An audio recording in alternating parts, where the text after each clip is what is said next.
For the last some days, we have seen a very, very pointed smear campaign against the pilots of Air India 171, even as questions mount about what actually caused the plane to go down.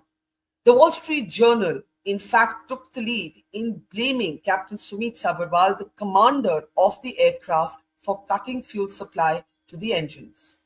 Now, a US-based Indian engineer has used evidence in two widely circulated articles to demolish the pilot did it narrative, proving conclusively, according to him, that there is neither pilot error nor deliberate pilot action. We'll be speaking to him in a moment from now. I'm Barkha Dutt, you're with the Mojo story. Our focus on the Air India 171 crash and the campaign, the disinformation campaign, many would say, to point fingers without evidence at Captain Sumeet Sabharwal, the commander of the ill-fated aircraft, continues. Pilots and the aviation community, and many Indians indeed, are up in arms, particularly at articles like the one that you see on your screen, the Wall Street Journal, pretty much calling Captain Sabharwal a man with suicide murder mission. Captain Sabharwal has been slandered and smeared, and without any concrete evidence has been blamed for cutting off the fuel control switches based on a rather open-ended preliminary crash investigative report. Now, an engineer based out of the United States of America, Dr. Ranjit John, in two widely circulated articles, really viral articles, has used facts and facts alone to say that he can conclusively show that this was neither pilot error nor any deliberate action by the pilot or the co-pilot of Air India 171. Let's go across now to Dr. Ranjit John, whose articles I'm talking about, literally the most shared articles in the aviation community here in India and in fact across the world. Dr. John is the CEO of Hawkai Data. And even if you're not a tech expert, an aviation expert, I do urge you to read both of these articles. They're on his LinkedIn page. We link to them in the description below, and you'll be able to really understand and read these for yourself. Thank you so much, Dr. John, for doing what you have done. I consider it an act of public service, considering these two pilots no longer alive to defend themselves the way they have been smeared. And you don't do this emotionally. You use facts to make your argument. And I want to start by actually the central premise of what you establish in your two articles before we get to your specific arguments. You look at what's called the FADEC. Now, a lot of us have heard this term bandied about in the last few days. It stands for Full Authority Digital Engine Controls. And you basically quite simply say, this is like the brain of the aircraft. And the question that you raise is, can the FADEC act on its own without any inputs from the cockpit, from the pilots? And your answer is yes, that the FADEC, in fact, is designed in such a way, in an increasingly automated, computerized aircraft, that it can, in fact, act without any inputs from the cockpit. So before we get into why this is important, do you want to just explain this point? Sure. The FADEC stands for Full Authority Digital Engine Controls, right? Full authority means I am the CEO, right? The guys who are flying, it's not like, when flying a plane today, like this Dreamliner, it's not flying a plane from 20 years back, right? They were electrical, mechanical, pneumatic.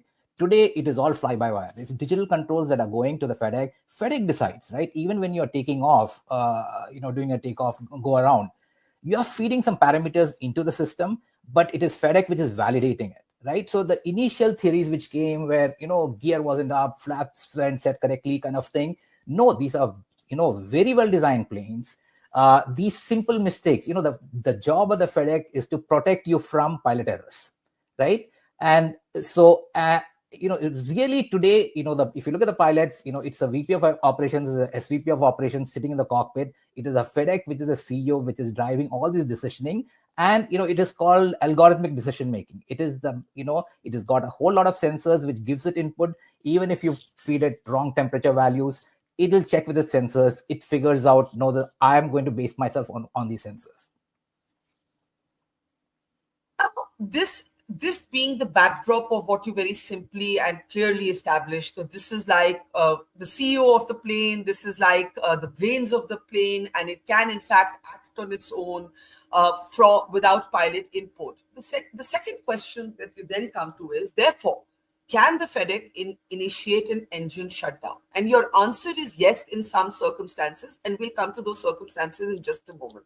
But if you want to explain the second point, I'm trying to do this very simply point by point. So yeah, that even I think, Barkha, what I'll do is I'll kind of go on, I'll go further back, right? Because, why did I get into this? Why did I start talking about it? I think we need to understand the Dreamliner, right? A Dreamliner is designed not to fail, right? It's got completely redundant systems. Even if you look at that electric chart of it, right? There are 6 generators on the plane, right? Two on each engine, 2 at the back, the auxiliary power unit, right? You don't have to power it using the ground power unit, right? It can generate enough power. It is tested with, 1 engine off, it can fly anywhere. It is tested with 5 of these electrical units out, it will still fly, right? That is the kind of redundancy that is built into this plane, right? It costs you $250 million. There's a reason for that, right? You can't bring this plane down because somebody pulled the fuel switch off, right? It is that smart, right? When you do a landing gear up, the plane knows you are in the air, right? And so it will do it, but it knows if it's on the ground and you pull the gear up kind of thing, it won't do it because it understands all these states, right? So I think the first thing to understand is this is a very advanced plane. You are paying $250 million to $300 million because of all these kind of things, and the FADEC is completely in control in terms of the wind direction, the air density, the temperature. It has all sensors for all these kind of things. So the simple explanation where somebody says, hey, let's say electrical glitch happened, it cannot happen. It has enough redundancy built in that it can handle all those things. Now, the second thing that is really important, and I think a lot of people do not know, is that with all of this focus on fuel control switches and the allegation by Wall Street Journal and others that Sumeet Sabharwal, because he was the monitoring pilot and not the one flying the plane, actually manually cut off the fuel control switches from run mode to basically off mode. I'm using layperson's language. One of the things that you point out is that the sensor for the fuel cutoff is not on the switch, but on the valve, right? See, Okay. Yeah, go ahead. See, absolutely. Like if you're a designer, if you're an engineer, right? You never put a sensor on where the action happens. You put the sensor on where the outcome happens, right? Let's say you're in a room, there's a bulb and you have a switch, and you're in another room and you want to manage this remotely where you see if the light is on or off. Right now, if you put the sensor at the switch and the bulb is fused, it is going to give you wrong input, right? Because you say electricity is going, but the bulb is fused. So you would put the sensor next to the light, right? You put a heat sensor or light sensor, right? But again, this is the decisioning, right? Even the sensor can go bad. So you cannot put one sensor, you have to put 2 sensors. But what if one sensor goes bad? And it's like one is saying no, one is on, one is off. So typically you end up putting 3 sensors, right? So that is how this system is built, because every component, there is enough redundancy. Even if something fails, something will pick it up. Why is it important in the context of the Air India 171 crash that the sensor for the fuel cutoff is not on the switch but on the valve? Because literally all of the allegations against Captain Sumeet Sabharwal have been based on one paraphrased, interpretative cockpit conversation. Absolutely. Which you question in your articles. And, right? I kind of write in that article, because if we look through the preliminary report, it says, and it's all paraphrased, right? It says fuel cutoff valve manually changed from, not manually, I say transition from to cutoff position. And I said, if a pilot were writing this, yes, that is a metaphor they would use because they're in the cockpit and that's what they think it is happening, right? But if a digital engineer were writing it, a systems engineer were writing it, somebody would have said the state of the valve transition from open to close, right? And it's a different way of thinking, right? But the thing, I think, we need to go back, I think, to the beginning of, to June 12th, right? To understand what is going on, because there are 2 things going on, right? One is the investigation of what happened, right? The data that's coming out for thing. Then there's a media narrative which is happening, which, that is being created in the West, but unfortunately the Indian media has been amplifying the same narrative. And, Indians just take it as a gospel that because somebody wrote it in Wall Street Journal, that has to be the truth. right? And if you just look at Wall Street Journal, right, who's the guy? Some guy, kid out of journalism school, and who's quoting um, unidentified authoritative sources from Bloomberg, right? Who are these authoritative sources? Nobody's mentioning it, right? But if you look at June 12th, let's say, let's go back to June 12th, right? This plane goes down, and this is a Dreamliner, the first time it's gone down kind of thing. And immediately there's a lot of videos and photos that come out, right? And there's this, we call it open source intelligence, right? Everybody's trying to figure out what's going on with the plane. And there's a lot of these YouTubers who come out and say, hey, this is what we saw, this is what we saw. The initial thing was, well, it's the flaps, landing gear. And, I looked at it, I said, I can't believe it, because you put in enough redundancy into this and there is enough smarts, right? Yeah. But then what happened was, some guy came out and said, hey, the Rad deployed. And the Rad is something called, it's a ram air turbine. It's like a windmill, right? And it is, what it indicates is there's been a catastrophic electrical failure. This comes out, and again there's a question, because a lot of timelines got hacked, right? Because it is in the underbelly of the plane, in the fuselage. It deploy means it has to come out and extend out. In this thing, in the preliminary report, it says it's been extended out. But extended out doesn't mean it's powering it. It's a windmill that has to now rotate, and the plane is not going at very high speeds. If it had been higher at much higher speed, you would have probably generated power in maybe 6 seconds. This took, I think, 7-8 seconds, right? Yeah. But so let's say that happened. I mean, we didn't know the timing, but we know the Rad deployed. And even if you look at the audio of the thing, right? Now there are all these theories as fuel contaminated, this kind of thing, but the audio of the engines would have sounded very different, right? So we ruled out all those theories. And actually one of the things which was not included in the, I don't know why they didn't include in the preliminary report. You can just Google these things and say, hey, AI 171 takeoff, right? And it's been there on Mint, and all these publications have that. And you will clearly see it's a video where it's taking off, and the view gets cut off at a point where there's some kind of an observation deck. But as soon as it takes off, you will see a cloud of smoke, and as it goes up, there's a bigger cloud of smoke, right? And in this, while this open source, source intelligence was going on, people said, hey, the Rad deployed, but I can see some smoke.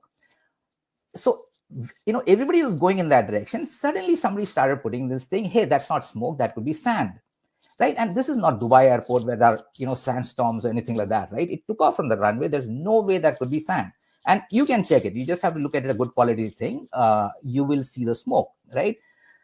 But then the news started coming out that, hey, this is the one I'm talking about, right? Just look at the to the left of this building as soon as it takes off.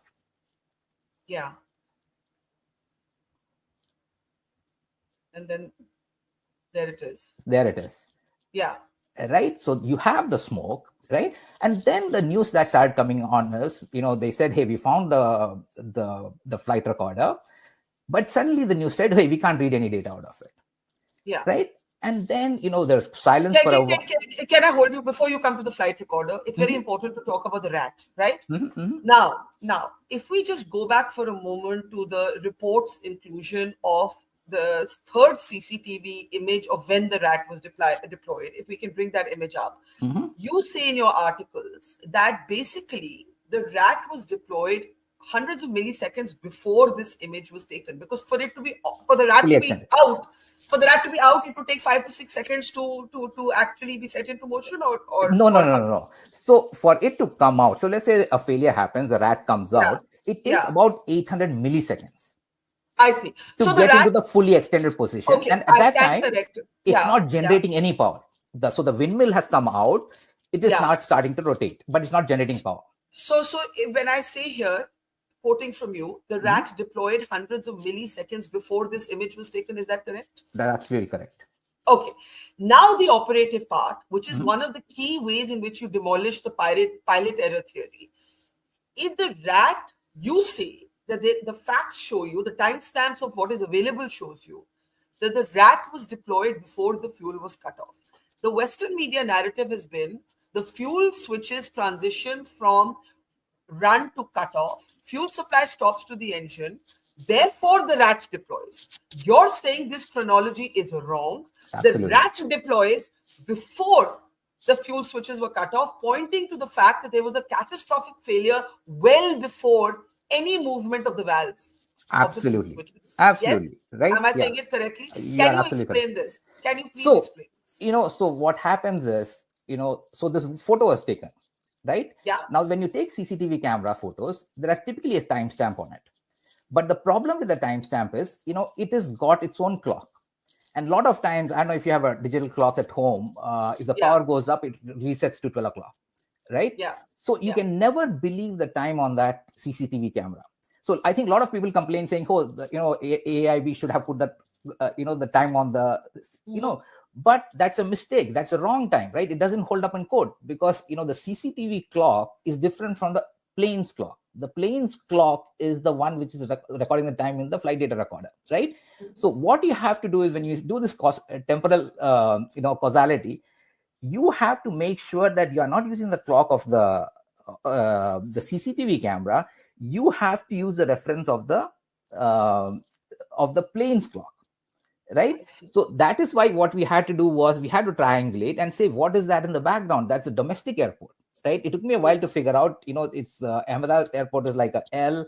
This is the international airport. This is a domestic airport, right?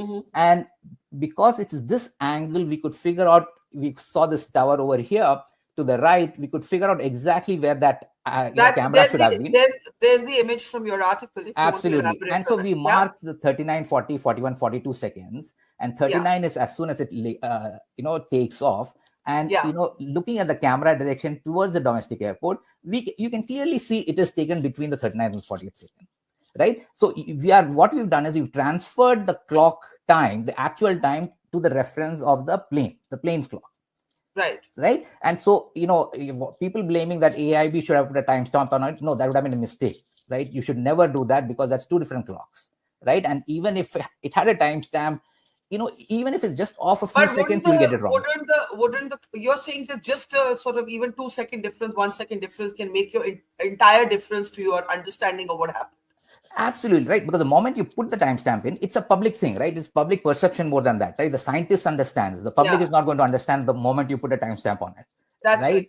So you should never do this. You should always go back to one clock. But I have a question. Per how the preliminary report has been read, the fuel switches transition 3 seconds after liftoff, right? After takeoff. 42, yes. 3 seconds. 3 seconds. Liftoff was 39, 42 was transition, yes. But then you're saying the RAT is deployed before 3 seconds after takeoff. Because you are saying... No. I'm saying the RAD deployed between the 39th and the 40th second. Got it. Right? Got it. So 41, 42, the valve move shut off. 43, the second engine's valve shut off. Right. So basically, the operative part is this. The RAT is deployed before the fuel valve has moved. It is not the other way around. It is not that someone has moved the fuel switch and therefore the RAT is deployed. The RAT is deployed and then the rest has come into motion. Now, the question is this. You therefore say, given this, there are all indications of a catastrophic electrical failure. Absolutely, right? And the thing was, and you have to go through this, right? Because there's a huge amount of misdirection going on, right? Yeah. Because if you look at it, look, we were clearly that the RAT had deployed, there was smoke, then suddenly the black box couldn't be retrieved. Then suddenly there's a black box, we can retrieve data. But That's what right. happened was, so essentially you have to understand, ICAO requirements, right? Yeah. In ICAO requirements, you have to put a preliminary report in 30 days, but there is no requirement to make it public, right? There's absolutely no obligation for AIB to make it public, right? They have to submit it to maybe ICAO and, some few people see it. But, it was supposed, the 30th day was, I think, July 12th. About 2-3 days before, there was a leak. A British, a media house, somebody started carrying it. And Captain Steve, I've been following Captain Steve and all these guys. He started picking it up and said, listen, there's been information is coming out. It is all about the fuel control switches, right? And, if it's about and they started putting images of the fuel control switches in the plane. And suddenly this whole thing became, if it's a physical thing, it has to be moved, right? And so then I said, look, this sounds very odd. It doesn't make any sense because we are talking something very different 2 weeks back. Suddenly this thing has completely changed. And then I said, I need to look at it, right? And I think, and there's a lot of debate in India saying, why did the AAIB put it in the middle of the night? There was a reason, because they had no reason to put it public, but there's a huge narrative being created that, it is the fuel control switches. Somebody put it out. They had no obligation to put it out, right? And so I saw, it was Friday, my time. I was waiting for it. It was out there. I started reading it. And then I started looking at things, and, by Saturday, Indian papers had come out. And the narrative was completely different. They had introduced words into it, which went in the document, right? The document clearly says, why did he cut off? It got changed to, why did you cut off? Why did you cut off fuel? There's a whole lot of things which went in the report start coming out.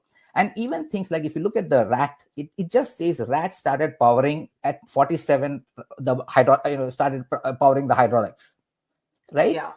But that got changed to RAT deployed and started powering the hydraulics, right? And the deployed is a very specific term, right? Deployed means it got extended out. It's not powering, right? So there's a whole lot of words which got added to this. So Saturday I looked at it and I started sending mail to, and I even commented on Captain Steve saying, hey, this is what you got the timeline completely wrong. This is the right, this thing, right? And he gets, I think, 20,000 comments, something like that. I'm sure he didn't see it. But there's a bunch of guys who commented on my thing saying, hey, what you are saying is the only thing which makes sense. And there's one guy who said, listen, you need to push this out because this is the only thing which makes sense. And I sent to other people also, hey, and everybody came back, no, media is saying completely different. Your timeline is wrong, right? And I'm saying, did you even read the report? And none of these have read the report, right? Because it is media which said. So then...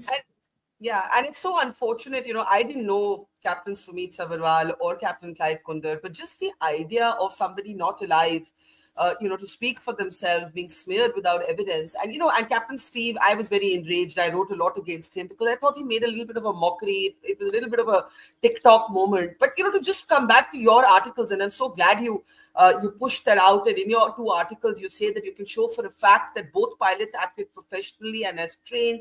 They were the best of the best. And of course, the most important thing that you establish is that the deployment of the RAT indicates a catastrophic electrical failure, and that the RAT actually deploys before the fuel cutoff valve moves. Absolutely. Now the second operative part of both of your articles, right, is a possible lithium-ion battery dimension to this. Absolutely. And you base this on what happens to the 2 black boxes. So if we can just bring those images up. Absolutely. Now here you explain, you look at the tail black box, the one at the rear, and you say that neither gasoline fire nor the impact of the crash can explain the damage to this. And you believe that there has been a major thermal runway incident. Translated loosely basically means, and please correct me if I'm using the wrong language, that there was intense fire, and these lithium batteries, the Dreamliners had problems with them before, could have exploded, causing this kind of damage to the tail black box. Go ahead, sir. Okay.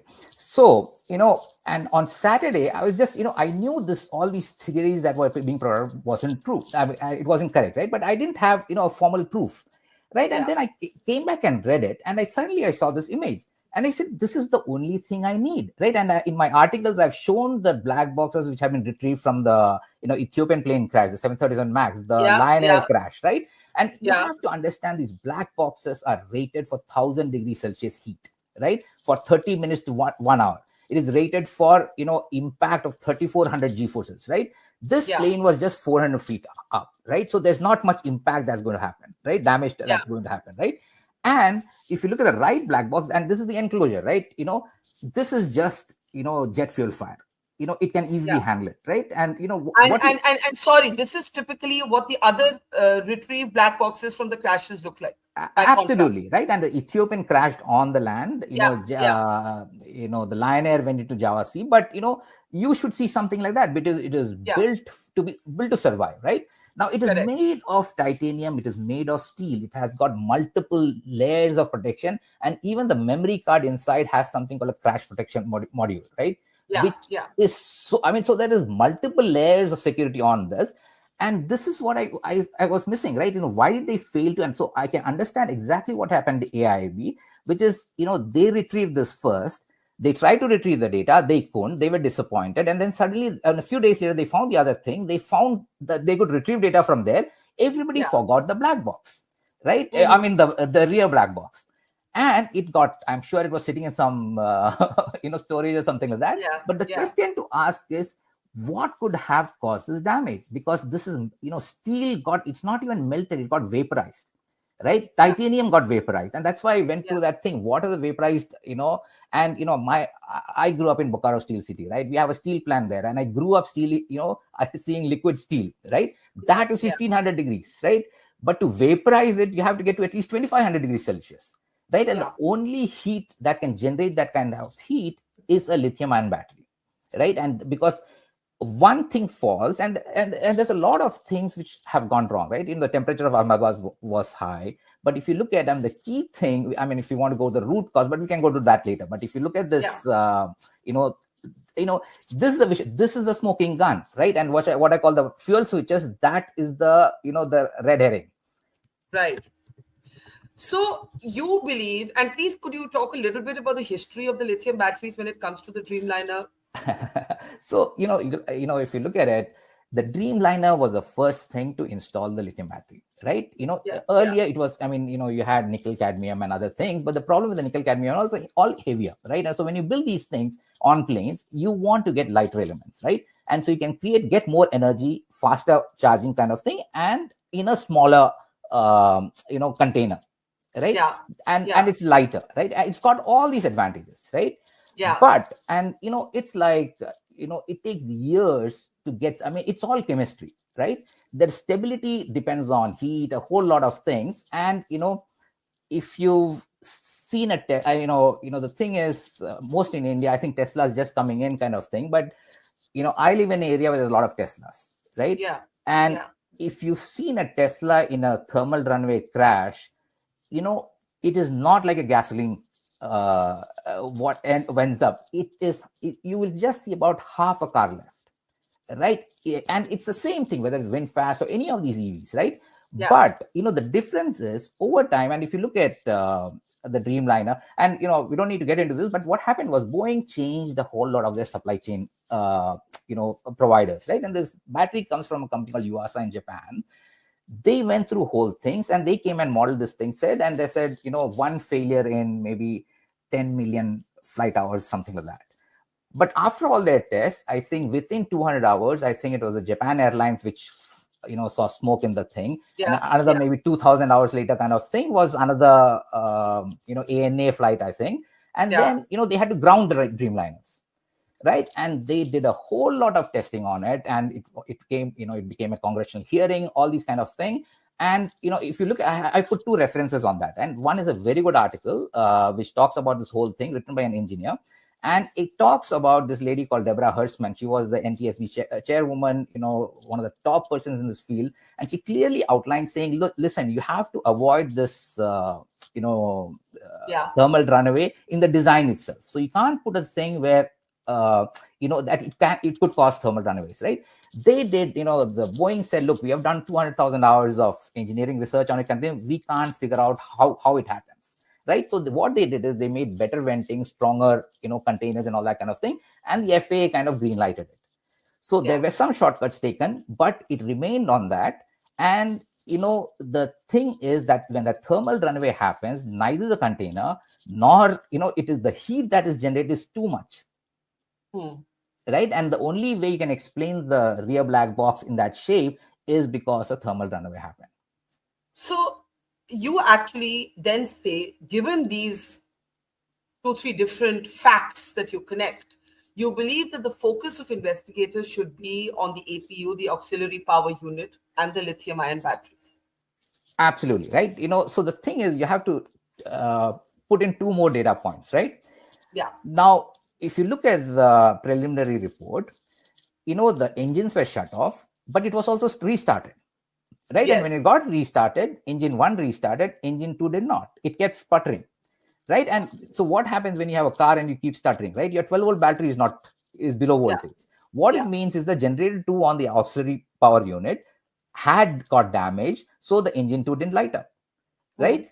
But you go, I think there's the article you were talking about. The NTSB cites a thermal runway in Boeing 787 battery fire. This is the past reference that you were making to these yeah, that's incidents Japan having airline. happened Yeah, yeah. before. Uh-huh. Yes, yes, Uh-huh. yes, yes. Go ahead. Go ahead. Sorry. And Yeah. and to understand what went on, and there is a and there was a guy on a flight from Delhi to Ahmedabad, the same plane, right?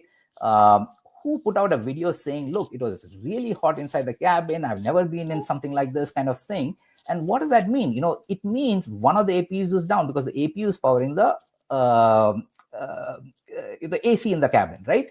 And Hmm. it may not be down, but it may have been compromised, right? Hmm. And so when you one of the APUs, the generators is down, it is the jet Yeah. fuel generator. What it Yeah. means is it's going to use the lithium-ion battery as a backup, right? Yeah. Because everything has a backup.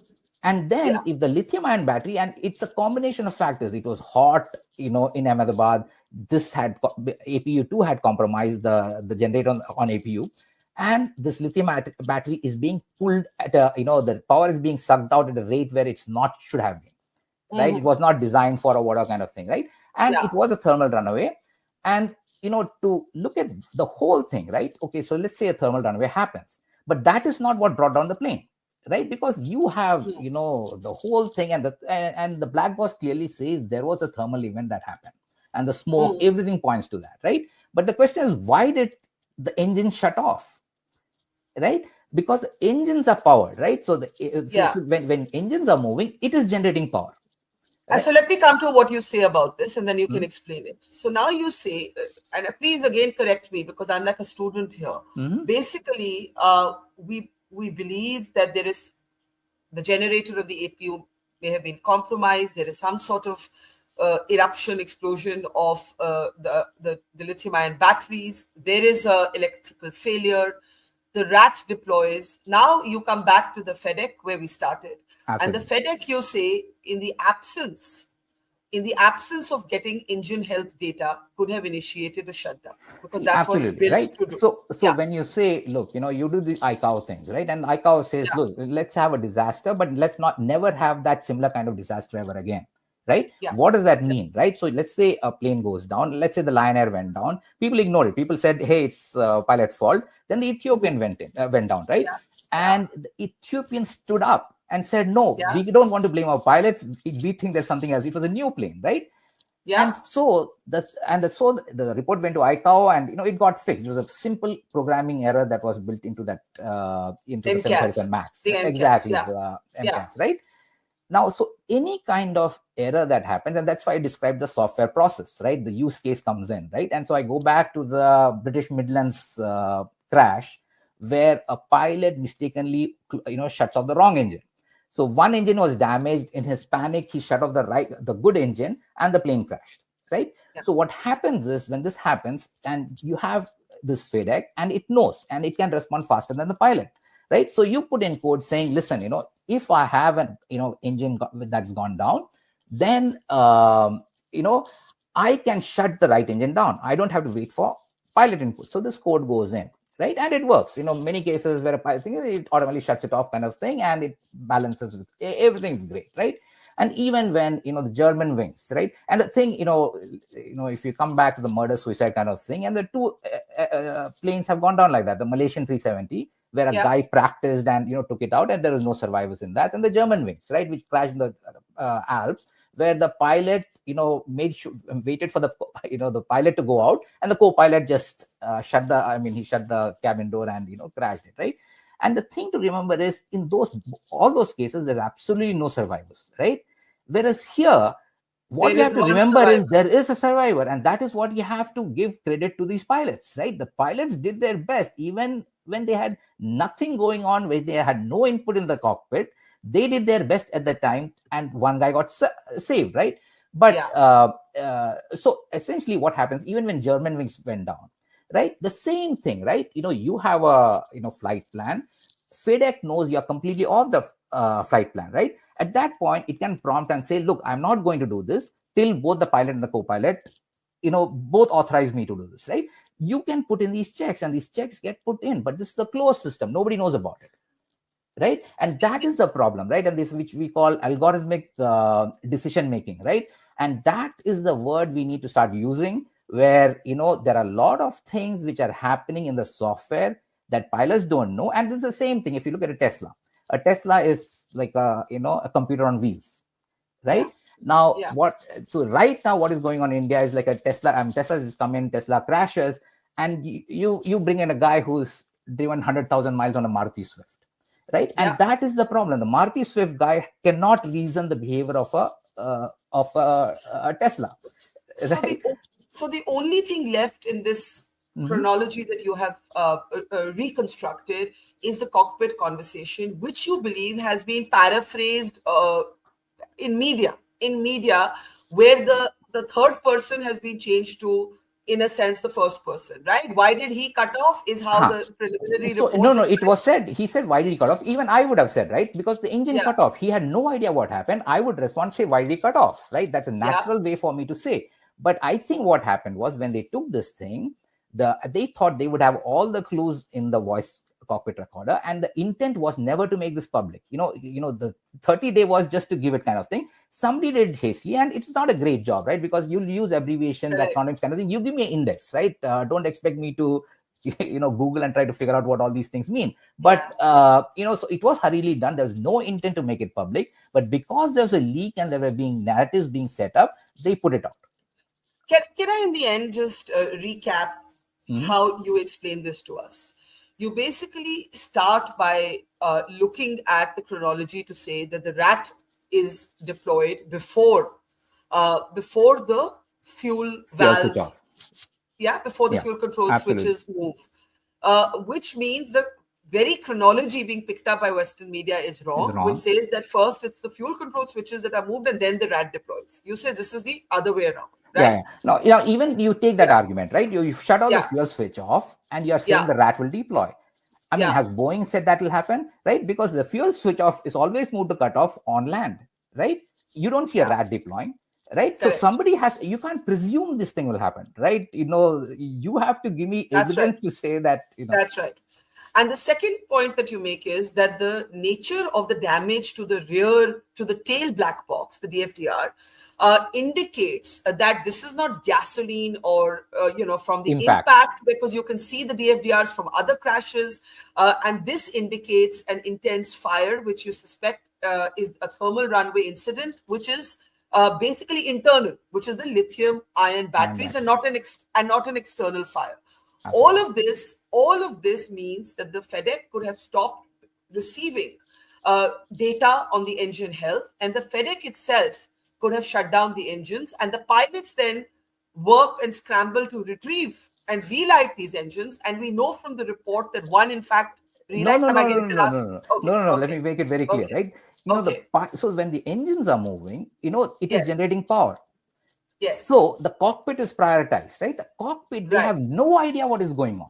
I see, because the cockpit has power. Cockpit has power because the engine is moving, cockpit has power. They feel everything is okay, right? But if you look at that survivor's account, right? He said, as soon as I took off, I heard a loud bang. I heard flickering, right? What does flickering mean? It's shifted to a backup, right?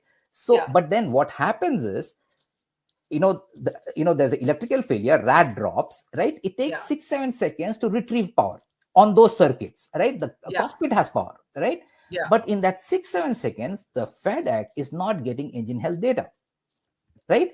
So at that time, again, it has to take a decision, right? Again, what I'm saying is a software error, right? Because what you did was, if the FADEC had done no action, what would have happened is somebody, it would have climbed, the engines are on, it would have climbed, somebody reported saying, hey, there's a loud bang, they would have just circled back and landed. There would have been no problem on this flight because 787s are built for this. You can have a lithium-ion runway fire, it gets reported, they'll just circle back and land. It is like exactly what Japan Airlines and ANA and all these guys did, right?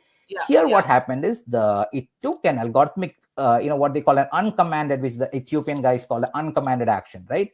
Where it says, And why it takes it? Because it thinks that engine is compromised. But it's not compromised. Engines are fine. But because that data network, which was feeding me this data from the sensor saying engine health is good, it is a programming mistake which says, oh, I'm not hearing data, which means the engine must be bad. Let me shut this down, right? And there's a FADEC instance for engine 1, there's a FADEC instance for engine 2. Each is taking this independently, right? Now, they take this independently, I shut it down, right? But then about 7 seconds later, at 47, the RAT restores power, right? So when it restores power, the data network connects and it starts getting engine health data. And they say, engines say, I'm fine. So FADEC says, okay, So then, in your opinion, the fuel control switches were never moved physically at all? Never.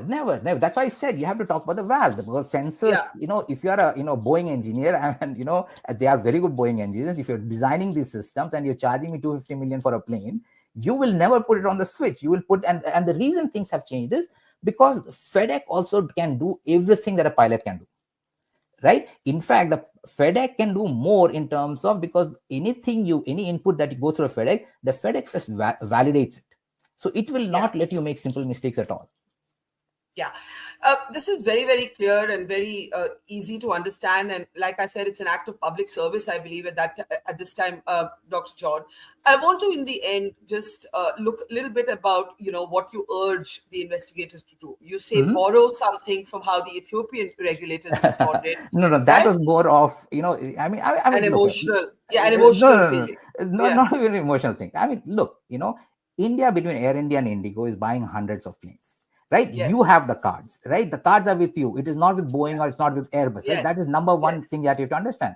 Number two is, I put three things, right? Number two is, there are all these uncommanded actions that I need to know about, right? If you do a nose down automatically on a 737 MAX, right? Yeah. Because, and you didn't communicate that to pilots, that's a problem, right? So I need to know when all these things can fail, right? So that is number one. Two, flight data recorders haven't been upgraded in decades, right? When maybe it was the 70s, 80s, somebody's put it down, you're adding more events. But today what has happened is the FADEC comes in between, because there are a lot of actions that can be initiated with FADEC. So why don't you add a field which clearly says initiated by FADEC or initiated by cockpit, right? If you had that field, we won't be debating this at all, right? Saying, did it come from the cockpit or did it come here kind of thing, right? So that's number two. And number three, you put a black box which is rated for 1000 degrees Celsius right next to a battery which can generate 5000 degrees Celsius. And that is a completely wrong design, right? You cannot, and just because you enclose in more steel, it is not going to block off that 5000 degrees Celsius, right? So there are a lot of things that the AIB can, this is an opportunity for AIB. They need to come out and make a very, very strong statement saying, look, the facts are there. This is your smoking gun, the black box. Right? Yeah. And I had to be very careful because, that Friday, it was Saturday. I knew in my head this was that kind of thing. But I couldn't say things without having, real evidence. And that's why I said Exhibit A, Exhibit B, Exhibit C. Exhibit A was a rat. Exhibit B was this gasoline, the jet fuel fire, the forward one. And the Exhibit C was this thing kind of thing, right? And I'm saying, listen, it's not me. It's just science, right? Anybody who looks in the report itself, and I didn't even add the video with the smoke in it because AIB hadn't added it. Because I didn't want to get burned by saying, oh, well, that's fake or something like that, right? If they didn't add it, I don't want to add it, right? But, I am just saying, look at these three things, you will come to the, your thing. And Exhibit C, which is the black box, that is your smoking gun. The flight switches are a red herring. Ignore it. It is a distraction that is being created by the West. Avoid, don't look towards that because there's a lot of money going into, creating those narratives. I think this is literally the bottom line. The fuel control switches conversation is the smoke is the red herring, and the smoking gun is the rear black box in particular, which shows all evidence of an internal lithium-ion fire, a thermal runway incident. And the second important point is that the RAT is deployed before there has been any transition of the fuel control valves. And I think that is extremely important. Ranjit John, this has been an absolutely critically important conversation. Once again, Dr. Ranjit John, the CEO of Hawkai Data, has two critically important articles for anybody interested in what happened on Air India 171, which I think is all Indians and in fact the entire world, because this impacts everybody. should be reading his 2 articles, which are up on his LinkedIn, and they're also linked in our description below. Thank you so much. We really appreciate your time and overall, above everything else, your clarity. Thank you, Ranjit. Thank you, Barkha. Thank you for having me. Thank you. Take care. See you soon. It's great to see you here. Thank you for watching our work. If you haven't subscribed yet, don't forget to click the bell icon and subscribe to Mojo Story and support independent, robust journalism.